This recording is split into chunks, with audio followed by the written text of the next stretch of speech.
नमस्कार विद्यार्थियों। BA first year की क्लास पेपर नंबर 2 और मैं हूं आपके साथ योगेश कलाल।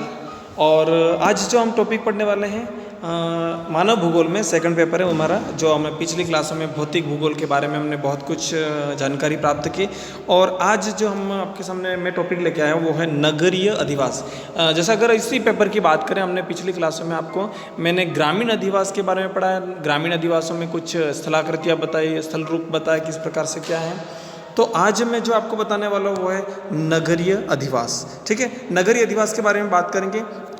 नगरीय अधिवास किसे कहते हैं, कुछ मैं बातें बता देता हूँ। ऐसे अधिवास जिसमें निवासी गैर प्राथमिक व्यवसाय द्वारा अपना जीविकोपार्जन करते हैं, अपना यानी जीवन चलाते हैं, उपार्जन करते हैं, नगरीय अधिवास या नगर कहलाते हैं। क्या कहलाते हैं? नगर अधिवास या नगर कहलाते हैं। नगरों में जनसंख्या व आवासों का सघन समूह पाया जाता है।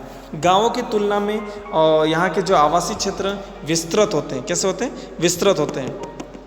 ठीक है, नगरों में जनसंख्या और आवासों का सघन समूहन पाया जाता है। गांवों की तुलना में इनकी आवासीय क्षेत्र अधिक विस्तृत और संश्लिष्ट आंतरिक संरचना वाला होता है। ठीक है, जैसे आगे और बात बता रहा हूँ मैं यहाँ पे। सामाजिक और आर्थिक दृष्टि से नगर अधिक विकसित क्षेत्र माना जाता है। क्यों माना जाता है? क्योंकि यहाँ पर सारी सुविधा उपलब्ध होती है। जैसे उद्योग होते हैं, परिवहन होता है, वाणिज्य, शिक्षा, प्रौद्योगिक विकास आदि के केंद्र होने के कारण से नगर थोड़ा सा क्या होता है, सही ढंग से माना जाता है, विकसित माना जाता है, और आर्थिक सांस्कृतिक विकास का प्रमुख योगदान पाया जाता है।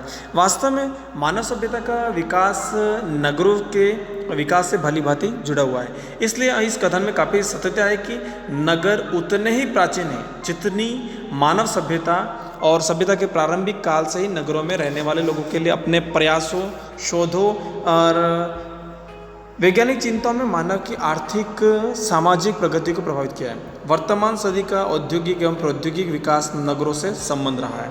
ठीक है, अब हम बात करते हैं नगर का अर्थ। नगर में हम रहते हैं लेकिन हमें नगरों के बारे में पता नहीं होता, नगर का अर्थ क्या होता है। तो कुछ बातें मैं आपको बताने वाला हूँ। हिंदी भाषा में नगर शब्द का मतलब होता है सिटी। क्या होता है? सिटी शब्द से ही प्रया है।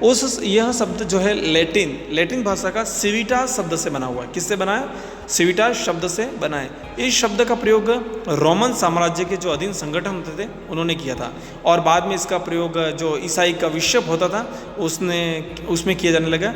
और ब्रिटेन में आज भी सिटी शब्द का प्रयोग मुख्य गिरजाघर वाले नगर के लिए किया जाता है।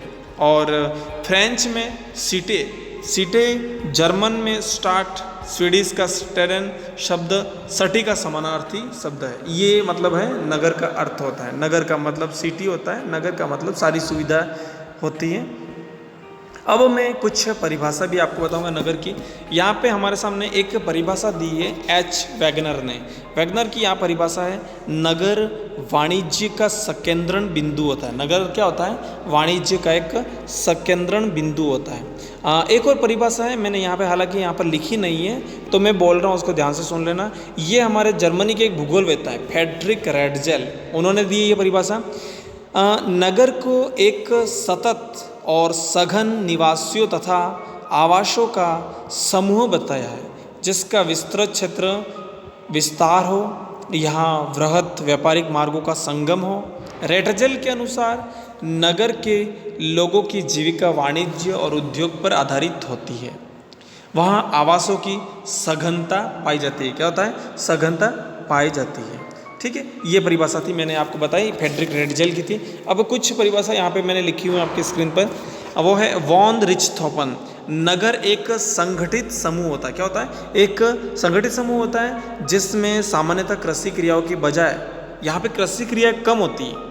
इसके अलावा बात करते हैं, यहाँ वाणिज्य प्रमुख व्यवसाय होता है। ठीक है, पीटर हेगेट, नगर में बड़ी जनसंख्या में लोग उच्च घनत्व वाले सहत पुंजों में निवास करते हैं। ये किसने परिभाषा दी है? पीटर हेगेट ने। अगर जीन ब्रून्स की भी एक परिभाषा बताऊं, या पी डिफाल्टेंस के अनुसार नगर वहाँ बस्ती है जहाँ जिसकी जनसंख्या का अधिकांश भाग अपना अधिकाधिक समय इस नगरीय समूह की सीमा में भीतर व्यतीत करता है।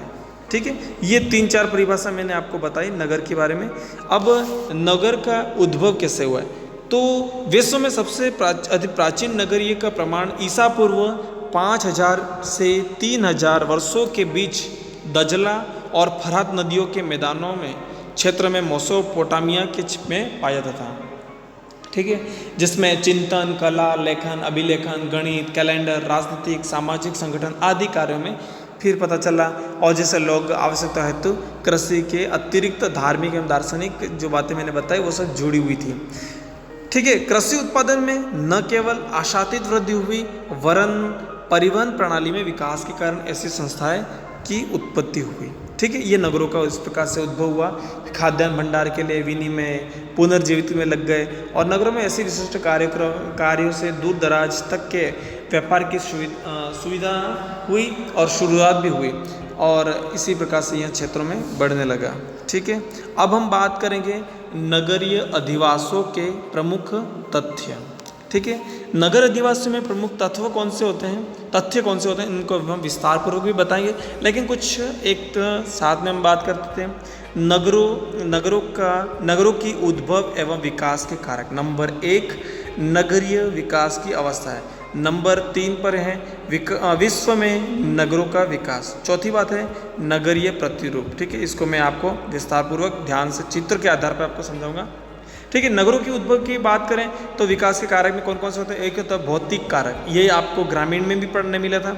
संस्थिति, अवस्थिति, जलवायु, जल की आपूर्ति, जल की निकासी, ये सारी चीज़ें होती हैं। मानवीय कारक में होता है क्षेत्रीय आर्थिक आधार, राजनीतिक एवं प्रशासनिक अनिवार्यता, वैज्ञानिक एवं प्रौद्योगिक विकास, कार्यात्मक आधार, जननांकीय विकास एवं सामाजिक विकास स्तर, ये हमारा हो गया। अब नगरी की विकास की अवस्था की बात करें तो पूर्व नगर, नगर, महानगर, विश्व नगरी, हास्योन्मुख नगर, नष्ट प्राय, ये आते हैं हमारे नगरीय विकास की अवस्थाओं में। ठीक है, विश्व में नगरों का विकास। प्राचीन काल में नगर जैसे मेसोपोटामिया के नगर थे, नील नदी के घाटी के नगर, जैसे हम सिंधु घाटी सभ्यता के बारे में पढ़ते हैं।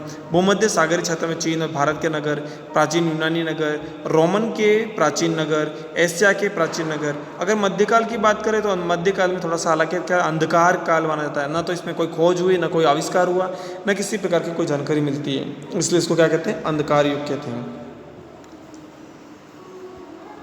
पुनर्जागरण काल, उत्तर पुनर्जागरण काल, आधुनिक काल के लिए नगर, और इसी प्रकार से इसमें नगरीय प्रतिरूप, इसको बारे में मैं आपको जो नेक्स्ट हमारी जो क्लास लगेगी उसमें मैं आपको विस्तार पूर्वक ध्यान से समझाऊंगा। ठीक है, आज जैसे मैंने आपको नगर के बारे में बताया, इसको विस्तार पूर्वक और पढ़ लेना, और कुछ नहीं समझ में आए तो आप पूछ सकते हो। इसके अलावा ये भी है कि आप नोट्स PDF के माध्यम से भी मैं इसके भेज दूँगा। ठीक है, ये नोट्स के रूप में भी आप नोट कर सकते हो। आज की हमारी क्लास यहीं तक रहेगी। धन्यवाद।